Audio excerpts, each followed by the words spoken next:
what I've done is I've asked artists to recommend artists for the following year, sort of creating a really nice network, which has sort of traveled from Johannesburg to Pretoria, to the UK and Australia, to Cape Town. And we're really hoping to sort of take that across the continent. So we've hosted the post-digital instances at 2 primary spaces in Johannesburg, Gallery Kalashnikov and No End, which have been quite pivotal in terms of how we choose to present the digital works in a post-digital environment. This is the publication which you can go and see next door, as I said, which we're really, really proud of. So we are taking orders at the moment. So if you would like to purchase one, please come and speak to me. It's a publication that sort of engages with what we've done over the past 5 years, discusses the residencies in detail, their curatorial notes on each residency. And what we've also chosen to do is engage with artists directly. So I invited, apart from myself, 3 participating artists to write about something that resonated with them in terms of the residency, whether it was the digital practice, whether it was content, or whether it was how we behave online. So those 4 contributing essays are from Tegan Bristow, myself, Daniel Rautenbach, and Brooklyn J. Picatti. And then we chose to interview the galleries, Gallery Kalashnikov and No End. And it was important to create and extend this discourse beyond just myself, and so that it wasn't just me speaking about the residencies, me speaking about a digital practice, that it really became part of something bigger. This is the collaboration that we are currently hosting with Floating Reverie. So Fakugezi is hosting with us a 2-week residency, digital residency with Zika Crowned. So you might have seen on the Fakugezi Instagram handle her content being reposted rather, and engaged with online. So I urge you to go and follow her online. Her, sorry, it's not working. There it is. Her residency, The Birthmark of a Woman, is quite pivotal at this point in South Africa, and those of you who aren't from here would have seen a lot of stuff going on in the news at the moment with how women are being treated and our behavior towards them. And I think it's interesting, she's looking at signs, and she's looking at how we engage with signs and archiving and creating a catalog of signs around the archetype of different types of women that exist in society.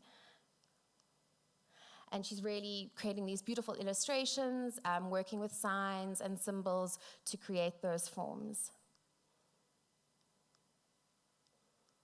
Yeah, I don't know. Oh, there we go. Thank you.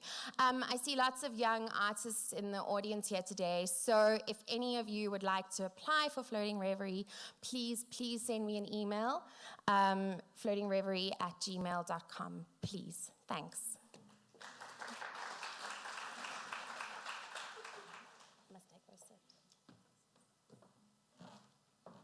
Thank you so much, Carly, for that presentation.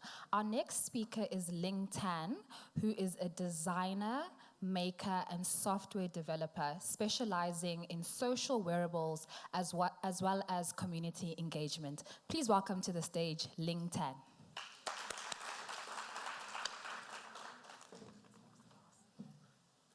I thought I was the last, so I was a bit taken aback. Can I have my presentation? Oh, okay, yeah, all right. Hi, everyone. While the presentation is loading, just very happy to be back here. It's my 2nd time here. I've done a residency with Tegan 4 years ago, and that kind of kick-started this body of work that I'm going to show you quickly in this 10 minutes. So I'm Ling, I'm based in London. I'm a designer, maker, and a software developer. And I was originally trained as an architect, and I've always been interested in this kind of interaction with the built environment, and specifically focusing on people's interaction through technology and how we navigate the environment around us. And oh yes, okay. So a lot of my work is focusing on this three different key topics, which is the use of social wearable technology as this tool to empower and enable people to use it to map out their relationship with the city. And I'm also very interested in this idea of structuring participation, especially through workshops session itself. How do you actually engage with people who might not know each other to get them to talk about common topics regarding concerns that they have with the city? And how do you actually move forward in order to actually instill this collective agency to do something about the city, and also then to really get people to have actions, to act together, to really try to improve things that's going on in their city. So a lot of my work involved working with communities across different countries, where it's using custom wearable technology as a tool for them to map out their relationship with the city. So it ranges from things like, if you see from the left-hand side, mapping perception of air quality on the streets in their neighborhood, to really working with young people to map out the impact of technology to their city. What is the young people's concern with the city? And also in South Africa 4 years ago, which is mapping the perception of safety in the streets. So I'm going to talk in particular about 3 projects quickly. The first one is this project I did 4 years ago in Johannesburg. And I was actually initially commissioned to do this 1-month residency in South Africa. And back then, there was really no idea of what we're going to do. It's kind of really throwing us in the basement at Wits Art Museum and kind of letting us run or burn down the space. So when I came in, I have no idea what's going to happen. I had this idea that I'm going to use some sort of a wearable technology to get people to do something. But as an outsider coming in, there wasn't really any notion of what I'm going to end up doing. So what we did was we run this series of workshops, which is, which basically gets residents of Johannesburg to come into the space and to actually interact with us and to really engage in conversation regarding concerns that they have with the city. So the topic of safety in the city came about through interviews with people on the streets, and it then became this driving factor to how we're going to design the wearable and how we're going to figure out how to map out the perception of people while walking on the streets. So this is just kind of one of the documentary we did where we interviewed people on the streets to ask them about where they think locations in the city, where they think it's unsafe or it's safe, or whether they have other concerns they have with the city. And the project not only involved the wearable itself, but it's really in a sense to really try to figure out in ways how we could actually get more people to come and really, in a sense, share this collective memory and to share with each other the experience that they have with the city. So we created this map in the basement as well, where people can come in and actually tag locations where they have specific memories that they have. So it might not be just bad, it could be good things, like they say the best coffee in the town, or also incident where they were marked on the streets as well. So this kind of became really stories that we wanted to map out and to get people to really start sharing and, in a sense, expand their experience together as a collective.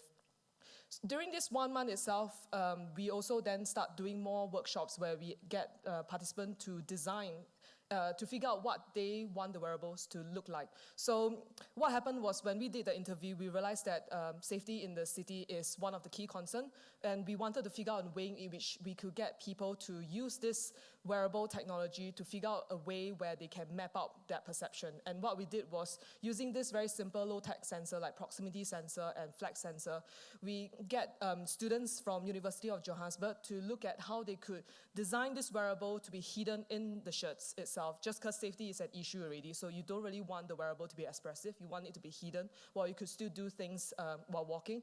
So this is one of the students that's designing this embedded proximity sensor, slide sensor that is hidden into the t-shirt itself, and when he feels unsafe, he would cross his arm and actually trigger some reaction. And what happened with the wearable is that all of them are connected to mobile phone, which sends data up online. So as the participants are walking on the streets and they are mapping out this gesture through the wearable, the data are collected online. So we start collecting this kind of fuller body of understanding of everyone's perception of safety on the streets. So this is one of the participants' data points on the streets, and it shows kind of places where he felt unsafe versus places he feels safe. And what was really interesting from this 1 month residency was this is kind of expanding on the topic of safety, but also realizing that there's so many invisible boundaries in the city. And as a person, for example, as a tourist, you have different perception of safety on the streets versus a student, versus a white person, versus a black person. And this really starts showing out through the data point as well, as this kind of way to narrate the story of it. And at the end, it was a very short residency, but we managed to get 30 participants to, over a period of 1 week, go out onto the street and using this wearable to map out those perception data. And the ambition was that if we were able to collect enough data, we could actually give it to one of the government body and to enable them to use that as a kind of qualitative data sets to figure out what they could do to improve the city in the future. So the next project I'm going to talk about is this project that I did 2 years ago in Manchester, UK. This project was, I was commissioned by this smart city consortium called CityVerve, in which basically they are funded by the government with millions of money to implement infrastructures in the city, which could, in a sense, help improve the people's life in Manchester.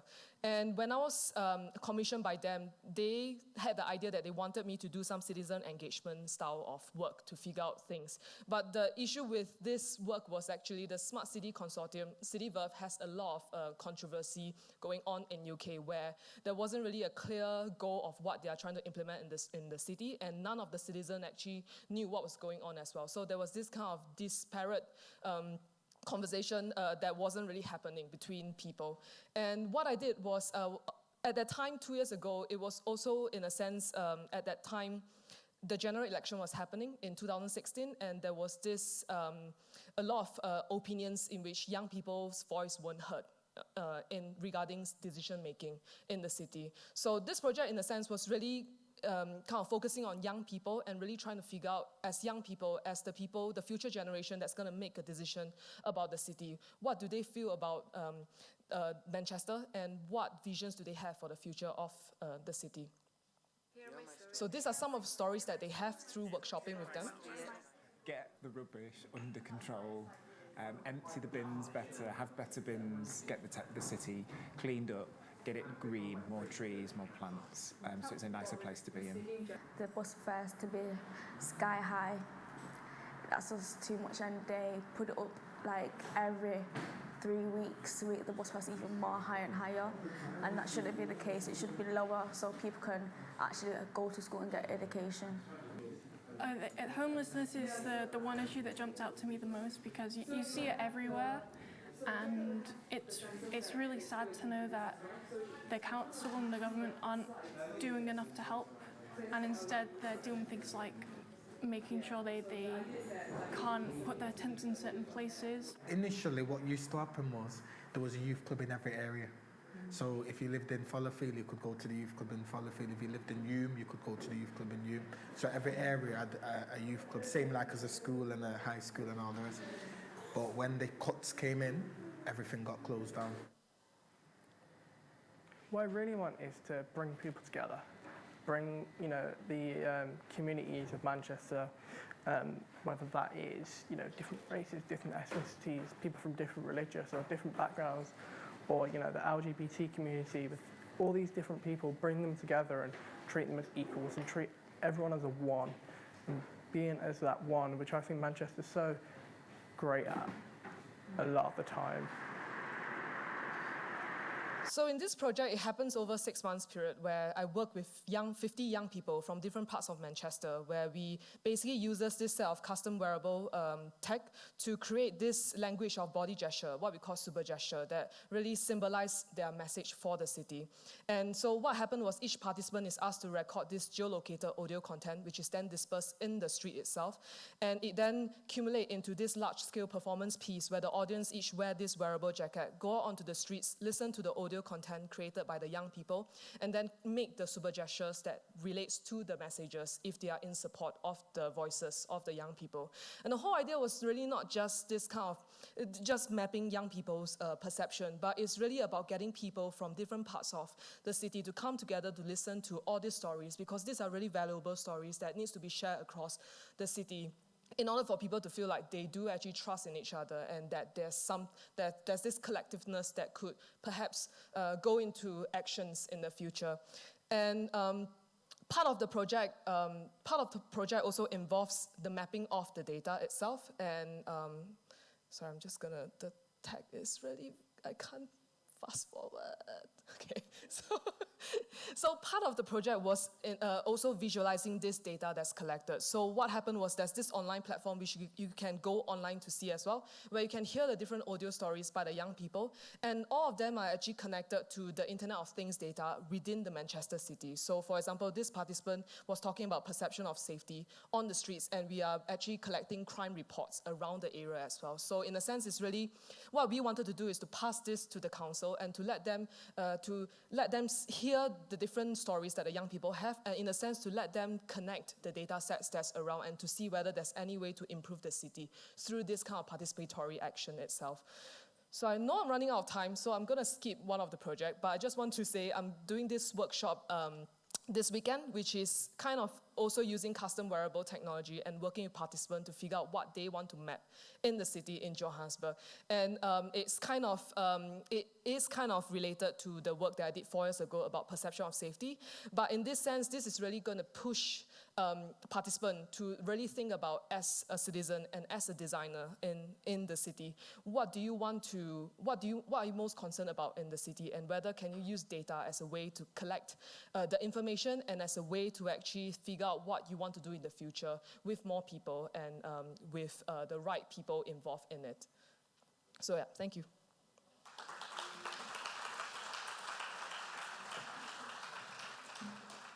Thank you so much, Ling. I'd like to invite to the stage our next speaker, Valerie Amani, who is an award-winning fashion and graphic designer based in Dar es Salaam, Tanzania. Please welcome her to the stage.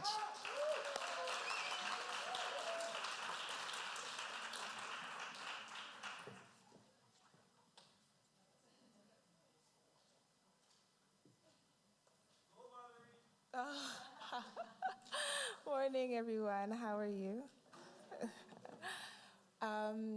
Cool. Well, we're going to go on a little journey together. I like more of a storytelling aspect, so I'm going to speak a lot. And yeah, well, as of yesterday, I decided that I am now going to refer to myself as a translator. I am, however, in no means a linguist. Je ne parle pas français is all I can say in French. My Swahili is pretty embarrassing, and sometimes I even struggle with English itself. So I'm grateful for the ever-evolving medium of communication through digital art. Okay. Translating has been a constant in my life. I was born in Tanzania and lived at the age of 6. After 20 years, I came back. I have struggled with the literal translation through almost always being a foreigner, and have also struggled with the relearning of my mother tongue, which resulted in this piece titled, All the English You Ate. In addition, I try and explore the metaphorical translation of self, moving back to a place where I knew nothing about but I was expected to call home, pushed me beyond my comfort boundaries. Feeling displaced and alone can drive anyone crazy. But what is creativity without a little bit of insanity, right? I never created with the intention of making art. I possibly created with the intention of making other people feel what I felt, which was mostly uncomfortable, hence the decapitated floating heads. Instagram playing the role of enabler, I use my background in graphic design to translate a feeling or idea into angsty image. In a sense, I believe the idea itself can turn into a language. Take this triangle. Without the idea of transforming it into anything else, it merely remains just a triangle. But by giving it a story, giving it a context, can keep going. It becomes alive. It becomes a statement, a thought. You can go back, it's a video, you can play it. A declaration on how African cultures find conversations around female vaginas taboo. Vagina. It's weird how people still get uncomfortable when you say that word, right? Vagina, vagina. Okay, goodness. You can play the next slide. Another compelling thing about digital art is this freedom to add and subtract almost endlessly. In a space where we are overly stimulated by adverts and hidden capitalist agendas, I enjoy creating concepts that radically remove the viewer from that context, or making them think a little bit more about what that context could be. We shouldn't underestimate the power of word and image. What do emotions have anything to do with a tongue wrapped around a leaf? Maybe nothing at all, maybe everything. Adding other senses into this develops this digital language even further. Sound transports, images immerse, and text contextualizes, heals, challenges. This is the bottom of a ship. But what happens when you add these other elements of sound and text into it? Does it still remain as just a ship?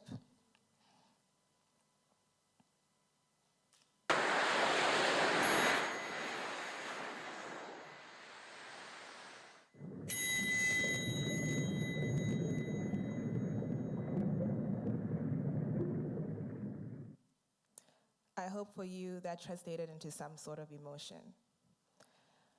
At the core, I guess this is what my work is about. Contextualizing and navigating my reality in order to better understand history and myself. This is maybe why I use poetry as another medium, or something like it, to expand thought. When I was struggling to unlearn and relearn standards of beauty, I wrote about it to better navigate through it. And the video, you can play the video. Hopefully I'm going to read this poem to you.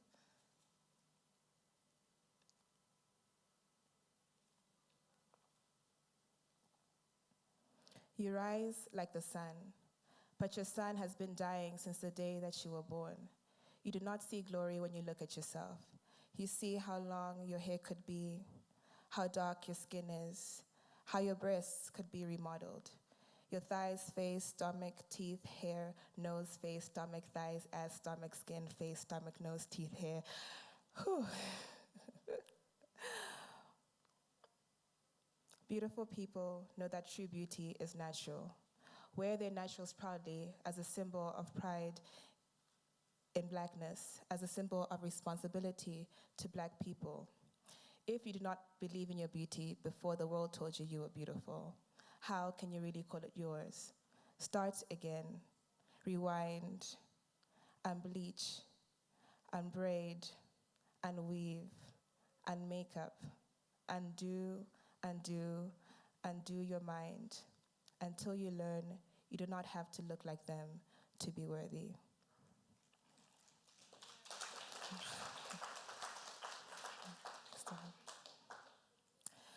I was struggling with the idea of death, and so at last year's Collab Nana residency, I created a project around the various continental beliefs around life after death, resulting in a magical portrait symbolizing this motion between the living and the dead. To me, the value of the digital landscape is exponential because it allows me to actualize this virtual reality that I believe will manifest a physical reality. I wanted to see Black female gods, and so I translated this need into the creation of Black female gods. To the left is Pumzi, the moon juggler. To the right is Pendo, the sun swallower. In the middle is Shukuru, the fire bloomer. I used to have a hard time explaining to my father what it is I actually do. I still do actually, and more so finding value in what I do. But in a world where the greater narrative is harmful propaganda, I would like to join those who continue to create their own value by making and sharing engaging and healing propaganda. Whether we translate our thoughts into creation or into action through what we choose to engage with, we are all somehow adding to the greater narrative. How do you experience what you choose to engage with? And what are your methods of translating in order to create a world that is more inclusive and fluid? It is important to me to understand that culture cannot exist without language, while watching how we as Africans continue to communicate with and about each other. Let's keep translating. Thank you.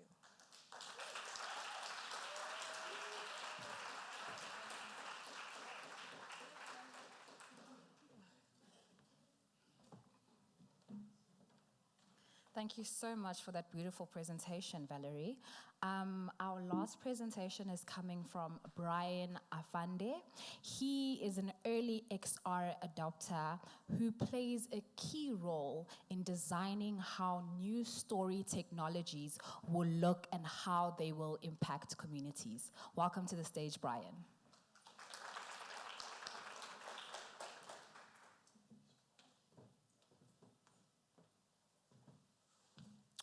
First and foremost, I just wanted to say I'm privileged to have shared the stage with such amazing, talented, and passionate women. Thank you so much. I just wanted to acknowledge that. So thank you so much for the introduction. My name is Brian. I co-founded a virtual reality company called Black Rhino VR.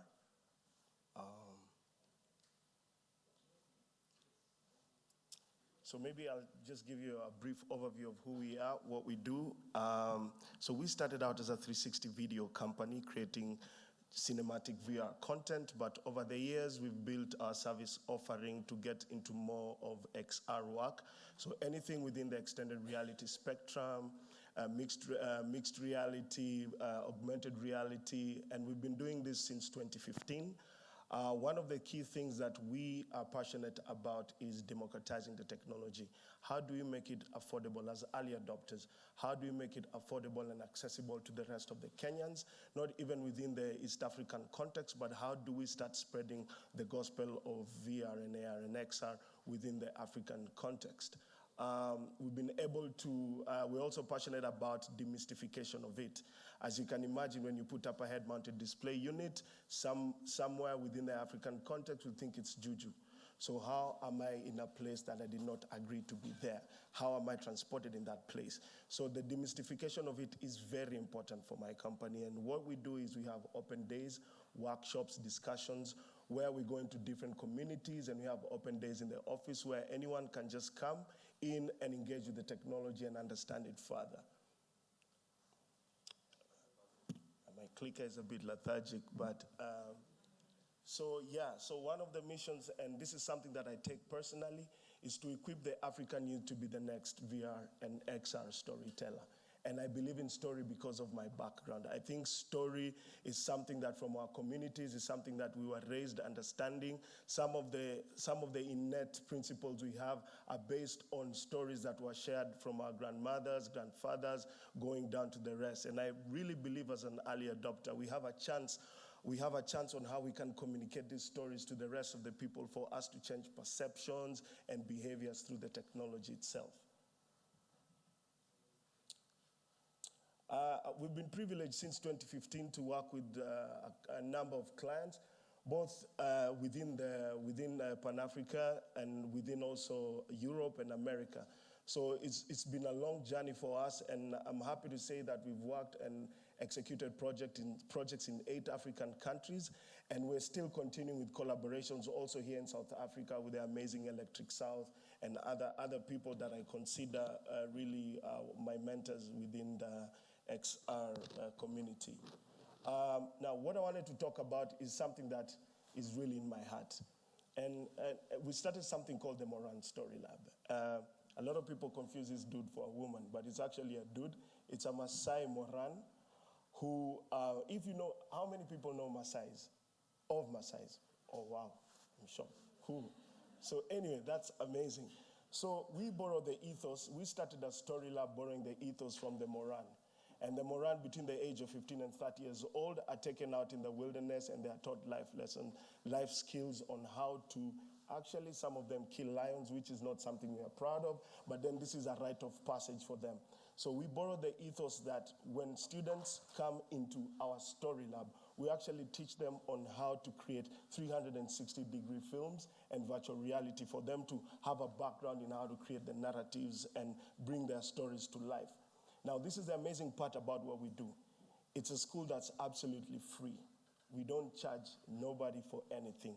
You come in, we take 6 students every quarter, but then there's the fundamentals that you have to understand video, because the fundamental principles of 360 is video. So you have to understand video because it's a free school, the threshold is a bit high, but then we take in the students and we teach them how to create this. And the general plan is for us to give back to the community. And we get them internships and jobs with some of the companies that we're working with like Al Jazeera.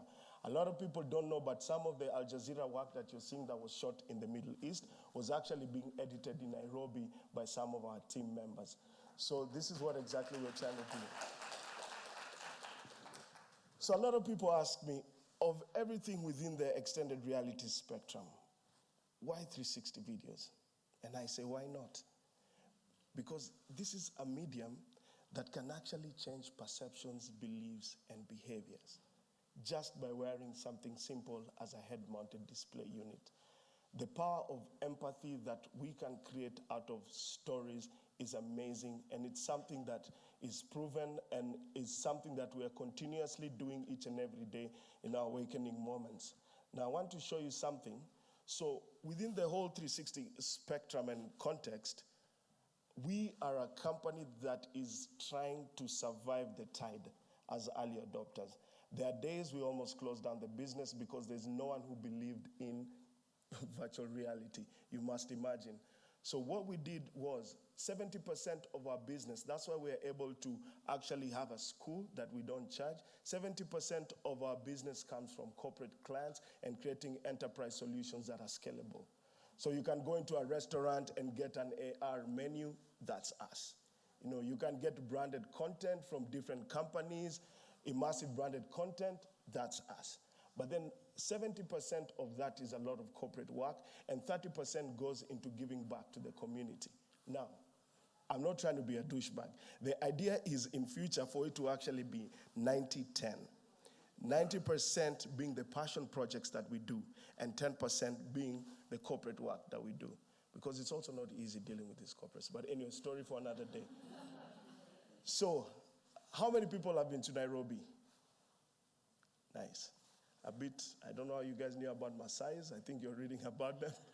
But anyway, so on your left is a picture, and okay, I might be biased, but Nairobi is the only city in the world that you can actually have a juxtaposition of the skyscrapers and animals within the same frame. It's the only city in the world you can do that. Now, the second picture in the middle is a project that we did with the Google Daydream Impact Project. These are ballet dancers in Kibera, which is one of the biggest slums in Africa, within Nairobi City. Now, I'll show relevance of what I'm saying.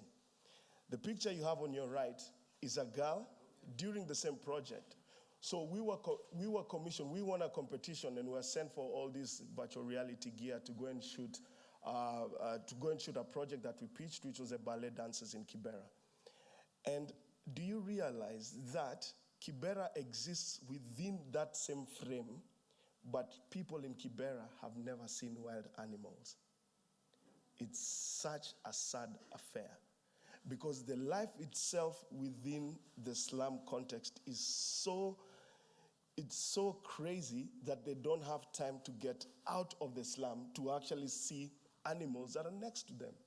So what did we do? Because we feel that we have a collective responsibility as an agency to go out and spread the gospel.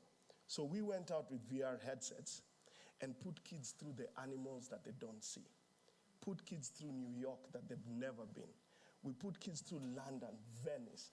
And you should have seen when they were getting out their headsets, the vision and the seed that we've been planted in each and every child there was so amazing. And this is only 360-degree videos. So for me, it gives us still more resolve and more resolve for us to keep on doing what we're doing. Because just by virtue of creating something simple and understanding how to create it like a 360-degree video, we are changing perceptions, beliefs in these children.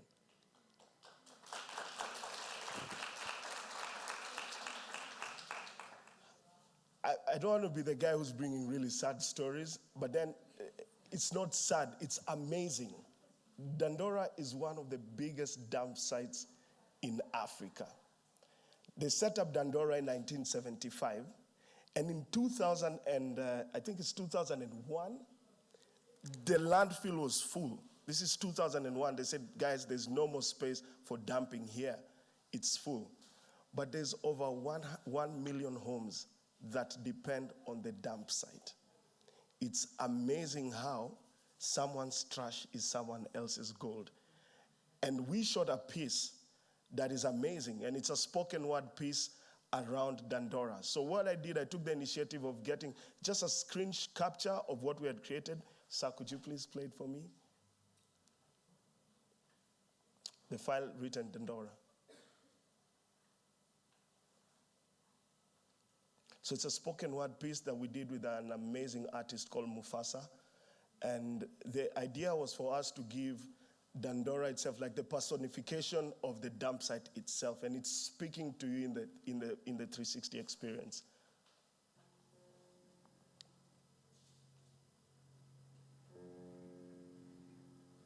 I am my own paradise. I need not apologize for that. I will not apologize for being welcoming and defensive at the same time. I will not apologize for being out of control. I will not provide income for over 6,000 families and call myself a calamity at the same time. I will not feed the hungry and apologize for respiratory diseases at the same time. I do not speak for the violent, so I will not apologize for the gangs that hide here. The lead that industries dump here has nothing to do with the guns that camp here. I will not apologize for families that live near here. I have been here for over 40 years. Yeah, that's an experience. We have it, I have it, and just in case you want to watch it, I'll talk to the crew upstairs. We loaded in some of the head-mounted display units, and you guys can be able to watch it. Between us, it's been selected, and they're going to show it at the New York, at the UN Annual General Meeting next month. Or is it this month, at the end of this month? So for us, we are really humbled at the fact that the person who shot it is a 22-year-old kid that we actually trained in the company. So it's amazing how these kids are. So Lelac I'm really passionate about this project. This was our first collaboration with Electric South. And it's a joint collaboration we did with the team there. And it's about Lelac, excuse my Wakandan accent, but it's supposed to be Lelac or something, it's French. But it means, yeah. So anyway, it's God, as God would have it, we won the best digital narrative at the just concluded Sheffield Doc Fest. Together in Electric South, we're really happy about this, and we're still working on other collaborations and projects. So by virtue of just being who I am, we did a screen capture for you guys, but also you can watch it upstairs if you have time. It's already showing in the headsets. Please feel free to watch it. The one written Lelek.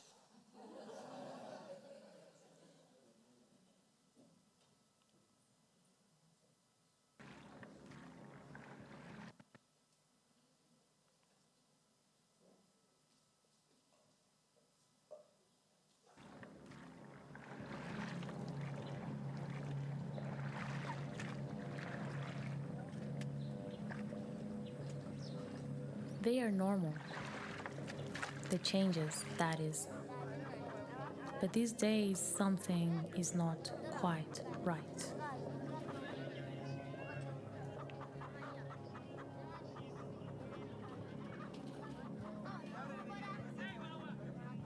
I am not sure what is going on with me, but whatever it is, I don't like it.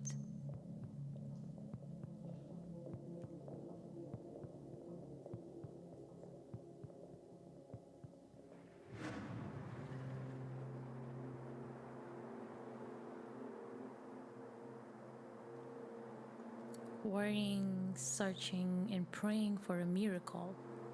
That is what Muhammad does day in, day out. Yeah, that's about it. So, ladies and gentlemen, I just want to invite you on this amazing journey of 360 videos. It's something that we're really passionate about. And just in case you feel like this is something that you're doing, there's actually a community and a support system to support you where you are. So please feel free to reach out and let's change lives with this technology. Thank you.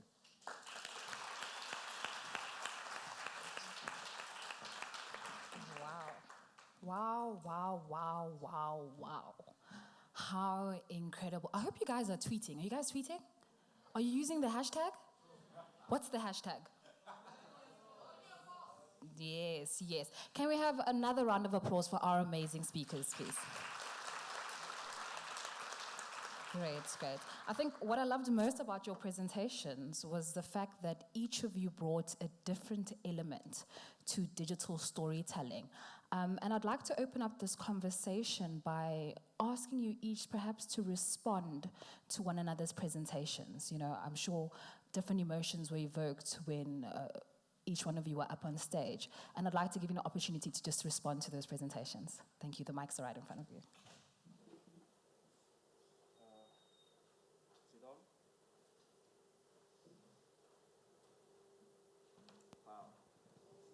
Thank you.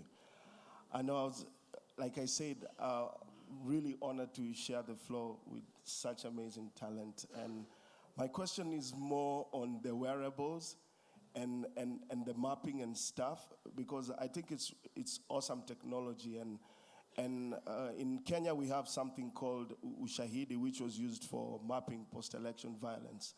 And you could actually map and see where exactly they had, because there was sporadic violence around, and we use it to map such things. Have you ever thought of maybe coming to Kenya or somewhere like East Africa to launch your projects, or is it within Europe, or are you comfortable working there?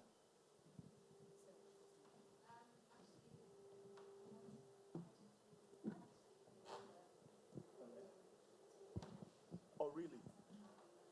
Okay. Really? I did not know that as well. Because I think it would be so ideal. Yeah. I mean, thank you for that. Because, I mean, yes, I mean, it would be really great to be working in Kenya on that. Because I think part of the strategy for this is, like I was working with Tegan a lot on that as well, it's not just having it in a workshop context, but it's really to figure out how you could actually give the tool back to the community and actually training them to use it for their own purpose, rather than just me parachuting in, running workshops where I might not belong to any of the context around it. So part of the strategy in Kenya, hopefully, is that when we can produce this set of wearable and actually train some of the locals there to run the workshop themselves, to understand how do you actually structure those participation within the workshop session and actually go about doing their own, run their own mapping of different data sets that they want to have in the future.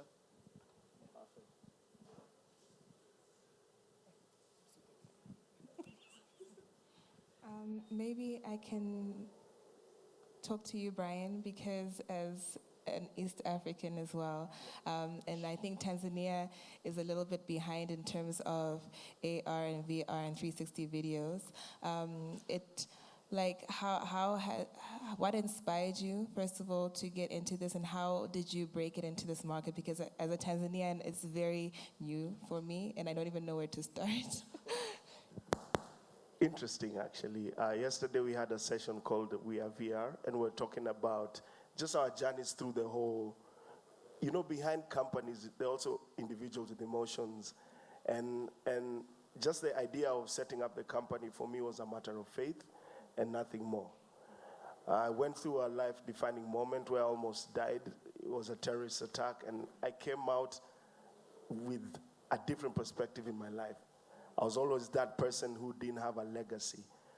And 1 year after I got out of the terrorist attack, I got married, I had kids, I resigned, I started a VR company. I just started doing stuff.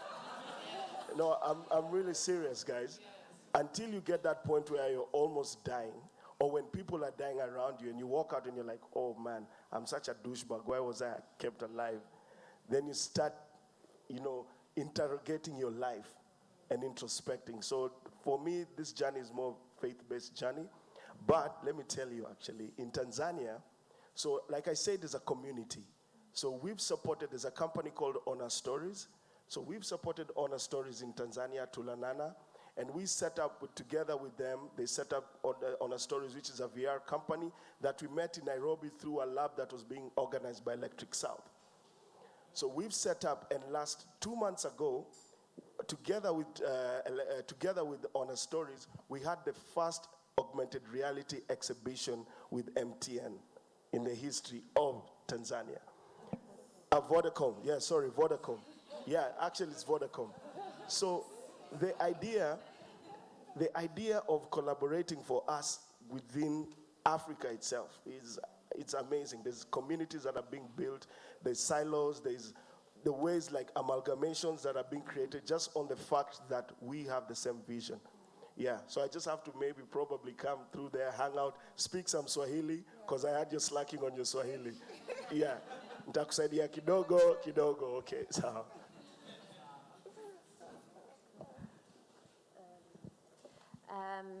Valerie, something that resonated with me when you were speaking about your work was the idea of storytelling and narratives and constructing them. And I think what I've seen through compiling the publication for Floating Reverie was retrospectively going back and looking at everyone's residencies and the stories and the narratives and the journeys that each individual artist had gone on over those 2 weeks. And I just wanted to know from you, from a point of like archiving and access, like what it is that you're doing for your own practice to go about that. Maybe perhaps I approach archiving differently because I have this idea in my head. Once I put it out there, it's no longer mine, and this is something I go and refer to because I feel like we all keep on changing. So what I produced last year is somehow not relevant to who I am today. But what's nice about having a digital platform like Instagram, for example, is that you're able to have this existing portfolio that is always there, that you're always able to refer to. And I think it's important, especially as an artist or aspiring artist, to be able to track your growth and to be able to track the growth of other people and see how far people have come and how much they can change. And even maybe realizing you have that ability to explore and to change. But I think we take for granted that stuff will stay there. So one thing I noticed when I was going back is that people who had been using Tumblr or who had used New Hive, like I couldn't access their residencies anymore, and that narrative was gone. And maybe that's okay. Like maybe that it's fine that it disappears. Yeah, I used to have a Tumblr. Rest in peace. But I also think maybe sometimes it's more what you want to keep on sharing. So maybe I think as a digital artist, if something is not online, I think it's purposeful. Like I know what I have online and I know what I don't. So I think it's very purposeful what you choose to put out there, right? But the internet never forgets, guys. Screenshots never forget. I guess I have a question for both of you, because it's kind of about archival, about storytelling, and about your own identity as well as what you were presenting on the identity. And I'm just curious, because just hearing from it from an outsider point of view, is very interesting as a perspective that I feel like I've heard it, but I've never heard it that intimately. And just from both of you, like when you present your work to the outside world, do you hear any interesting perception that you might have never expected someone to have said, or things that you might have chanced upon that is very different? You see what I mean?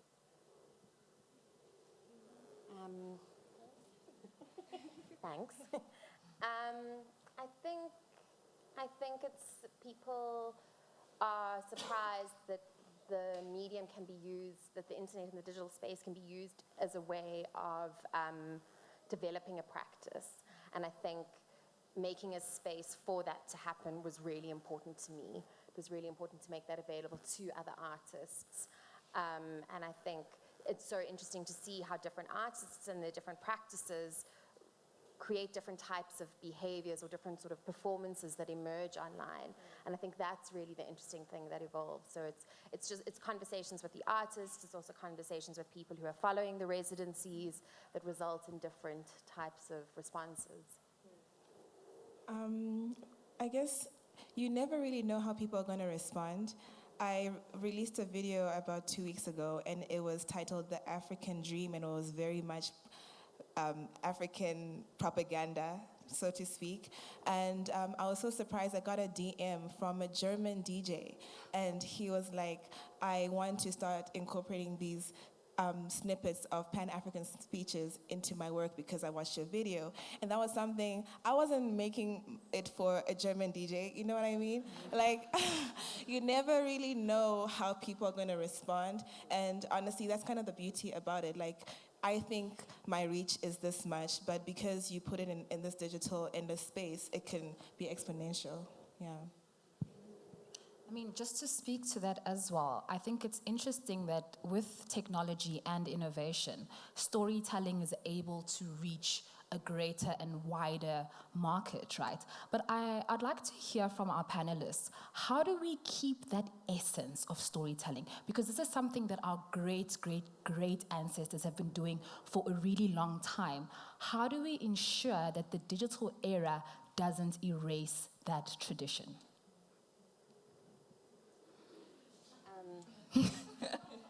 So, as I was saying just now, that like the archiving and the documenting of the residencies became quite prevalent to me during the process of the publication.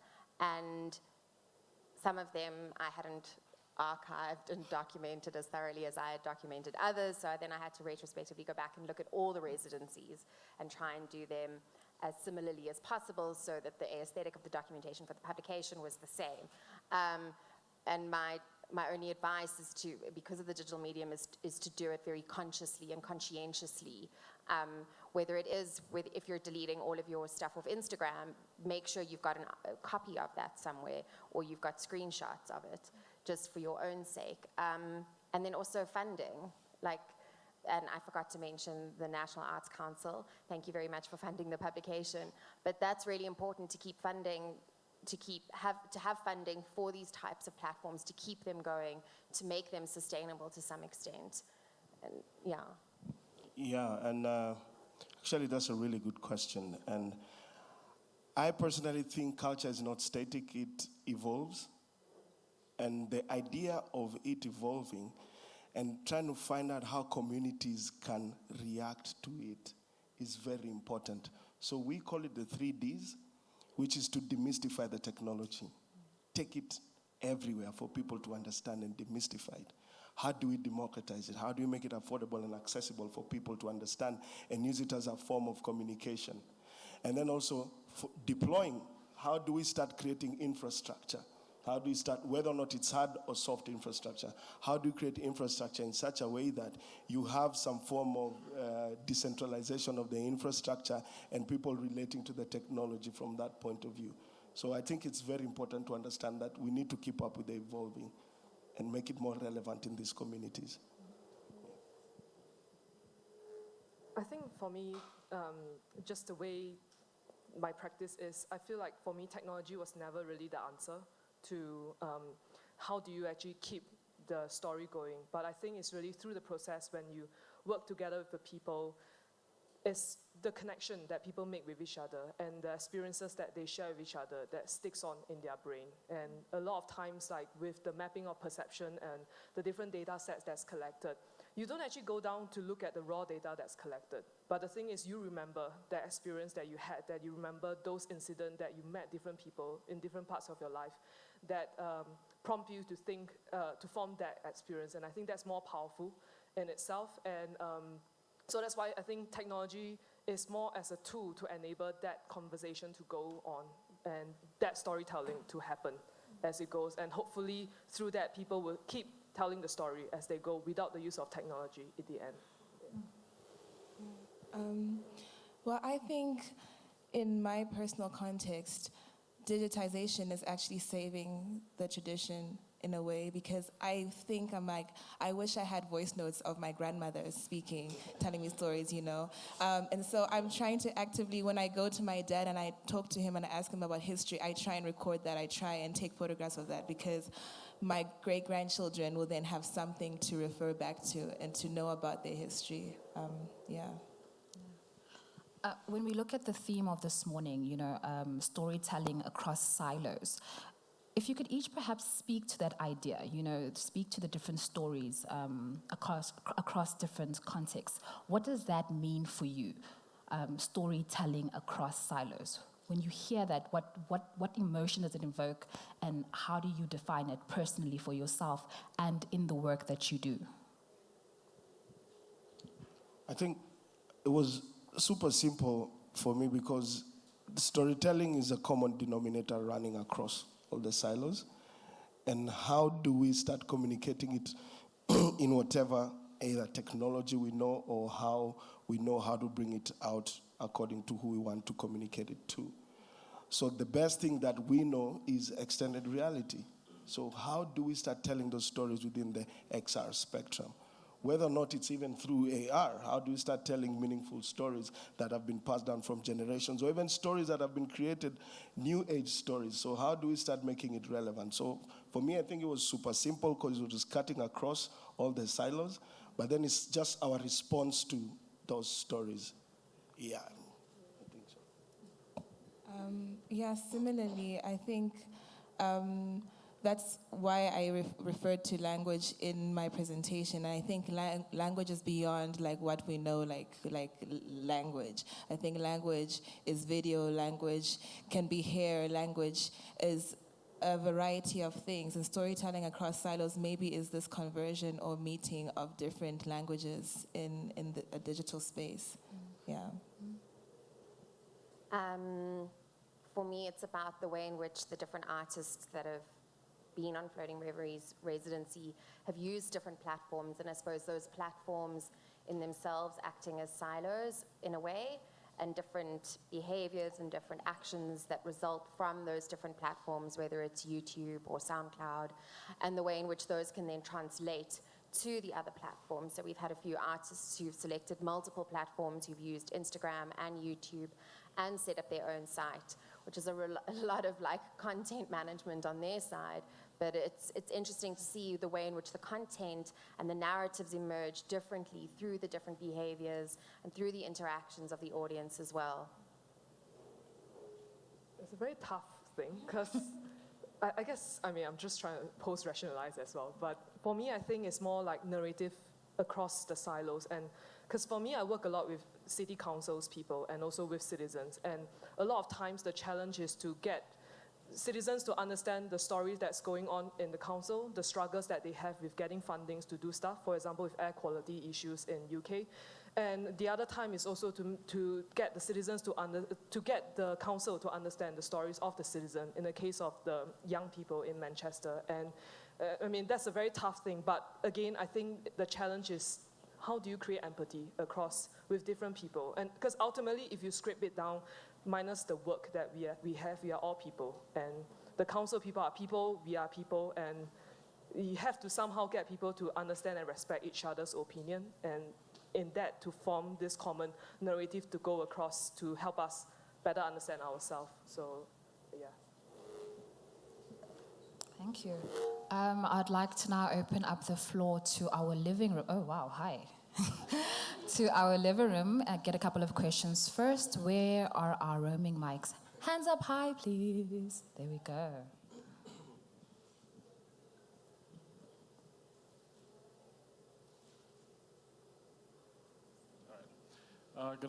Good afternoon, everyone. My name is TK. Well, everyone calls me TK. All right, the question I have is basically, I'm a poet, I'm a digital artist, but I'm also a marketing student. So it's based on audience development. I think it'll be for the whole panel. It's how do you develop your audiences to be well equipped to use digital tech for creation or distribution, keeping in mind the obstacles. I think some of you have mentioned, for example, Brian, you talked about how certain people might not be exposed to augmented reality or virtual reality. So do you only focus on the people that are able to consume the knowledge? Because then we might be also like contributing to the gap between those who are privileged to know about augmented reality and can use it, or is there somehow where you like maybe target each different target audience to say, okay, look, we're going to equip those that are not well knowledgeable with the field, as well as those that have the access. Before our panel just answers that, perhaps we can take 2 more questions quickly. Right at the back over there, please, roaming mic. Yes. Hi, great presentations. I think my name is Busi, and my question is similar to what I asked Babusi in terms of monetization of what you do. How do you think about, just going back to the first speaker, Ashraf, who spoke about sometimes art should be for art's sake and should not just be about the money. Or about getting audiences. So I just wanted to find out, how do you then take that art and that creativity and monetize it, or is it never about monetization? And 2, how, if it is about monetization, how then do you create the balance between your creativity and what the audience want, or what the audience is looking for at the moment? One last question, please. Oh, my. Okay. This gentleman over here had his hand up. Do you have a loud voice? I will try.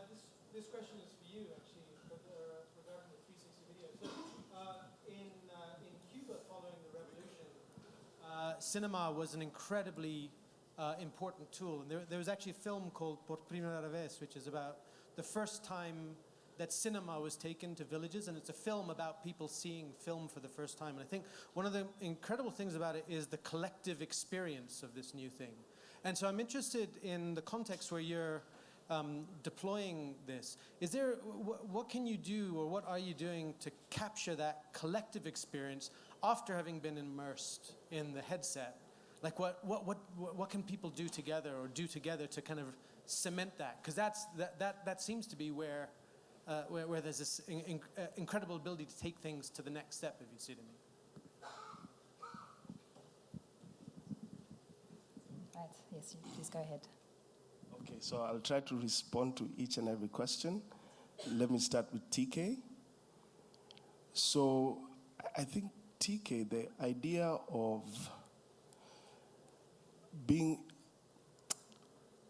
of trying to create something that people can, not per se, there's different social economical stratas, right? And it's more or less like a knowledge gap. How do we bridge that knowledge gap?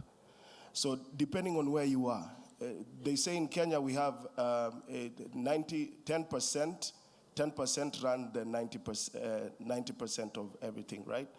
So you have different clusters. But then how do we bridge that knowledge gap? Even the people who haven't gone through some form of formal education, I think they still need to understand the technologies themselves. So how do we start? That's why I said the democratization of it is very important, because through that you're bridging that knowledge gap, so that a lot of people start to understand the technologies and try to manipulate or start to communicate in their own level. I don't know if I've answered your question, but it has to do with the knowledge gap. The lady at the back was talking about monetization, right? Like I explained, our business model is based on a certain percentage. So we have our own enterprise solutions that we've created. It's a self-sustainable business. So it's important, yes, there's art for art, which I'm currently working with artists right now.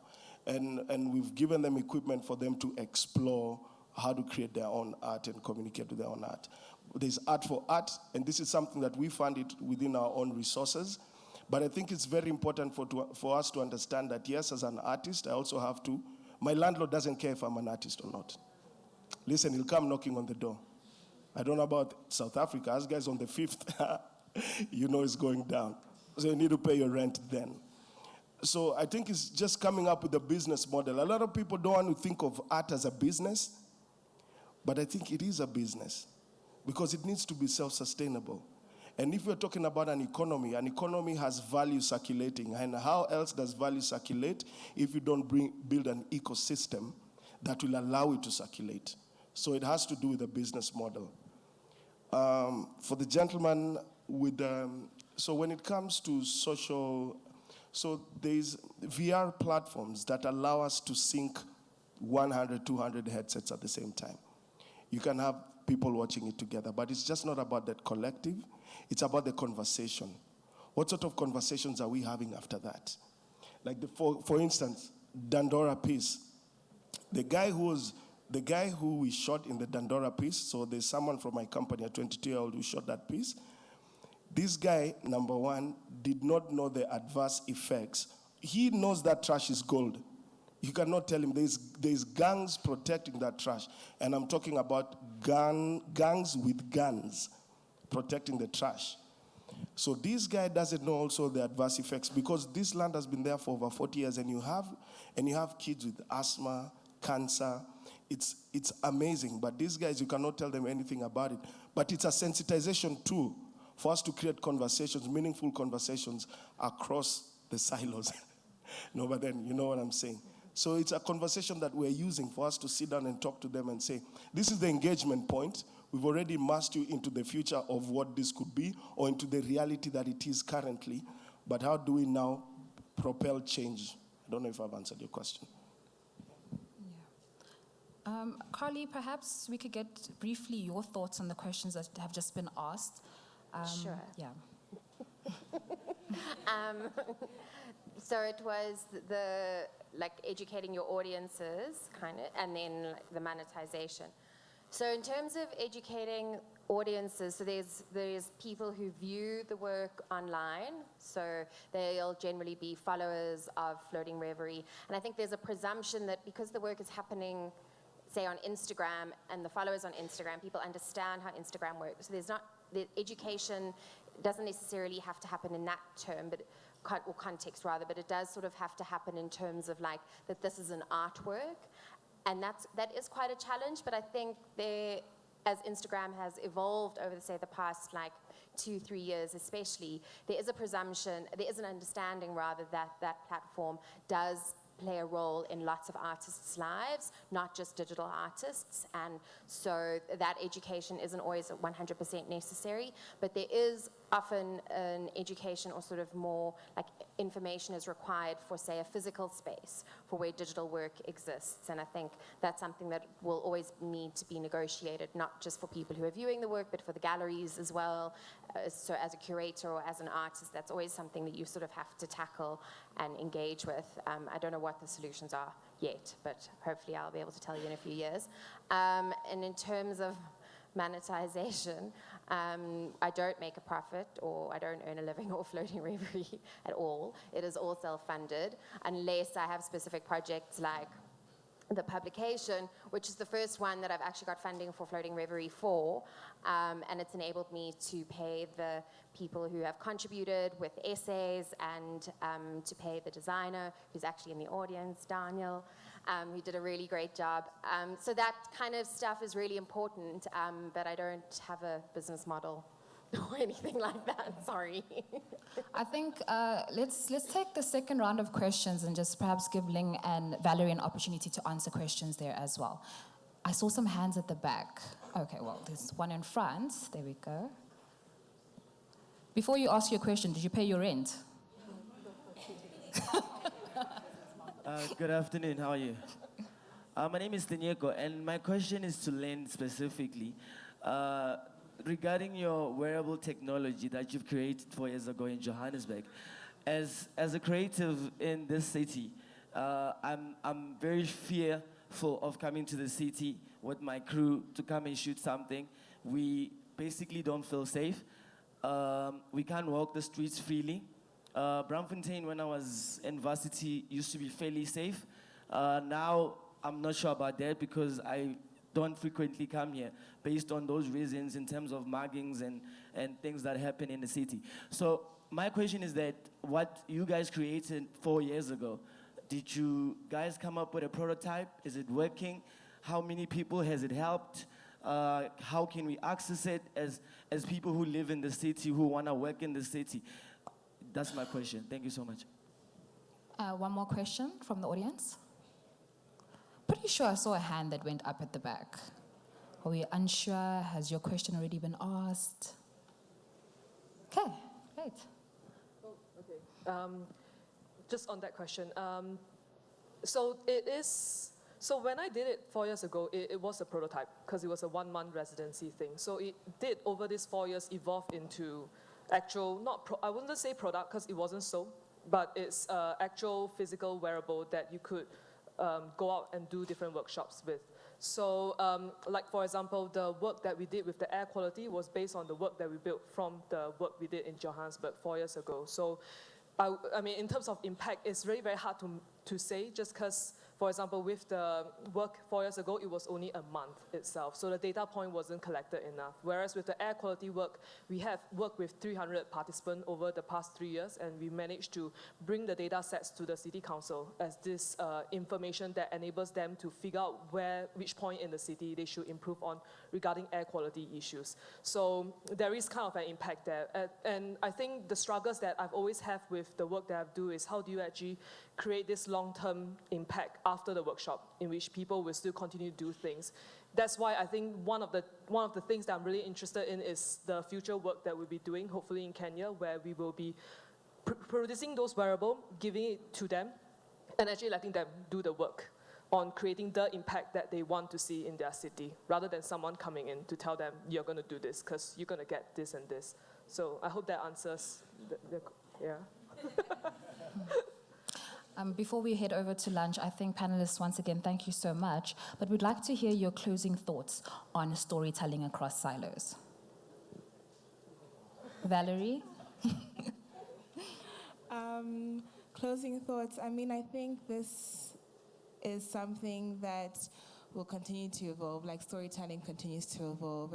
And so I'm just excited to see the content that keeps on being created in the African context in particular, and in spaces like this, when we're able to share our knowledge across different skills, where we're able to challenge ourselves to go into things that maybe we didn't know more about. For example, I am now looking into creating art based on chatbots. So I think, I think just the openness, keeping the openness to explore, keeping the openness to be able to consume different stories, different contexts, and seeing how that translates into your own is important.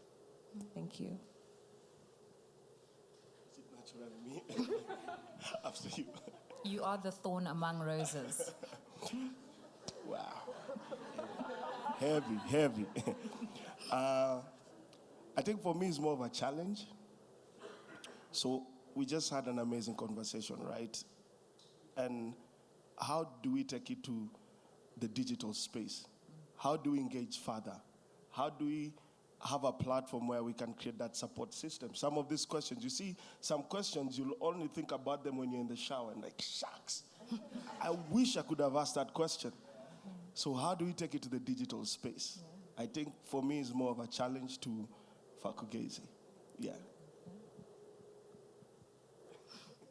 I think for me, it's just about keep trying, like don't give up. And I think that's been a big focus for me with Floating Reverie is to keep going, because 5 years is a long time, and every month to host a new artist it requires a lot of investment, but it's really about the reward is in seeing the work that gets made and knowing that a platform is being sustained through other artists making, and understanding that it's not always going to be easy, I mean, like 1 year in 2016, I only had one artist. So, and it's through persistence and perseverance that I've managed to like keep going and make sure that Floating Reverie is still going and that it does still offer a platform for artists and for narratives and for stories to be housed and held and given space.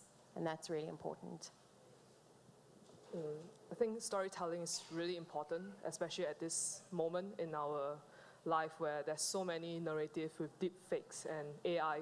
You never know what reality is anymore. And I think storytelling is important, but story sharing is also more important as well. The fact that you not only tell someone, but you actually get someone to react as well to it, and we build the story together.